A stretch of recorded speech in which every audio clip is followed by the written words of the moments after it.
The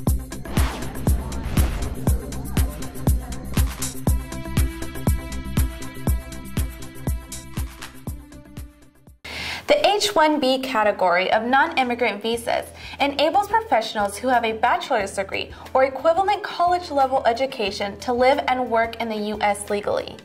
It allows U.S. employers to employ foreign guest workers skilled in specialty occupations only when qualified U.S. citizens or residents are not available. The H-1B petition must be filed by the employer.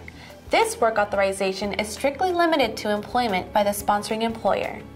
This is a temporary work visa that is initially valid for 3 years, but can be extended to a maximum stay of 6 years.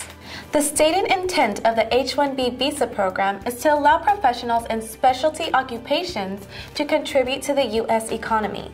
The standards can be successfully applied to a wide range of industries and occupations, such as professionals working in computer science, programming, accounting, engineering, finance, medicine, and many others. Give us a call if you need more information, and thanks for watching.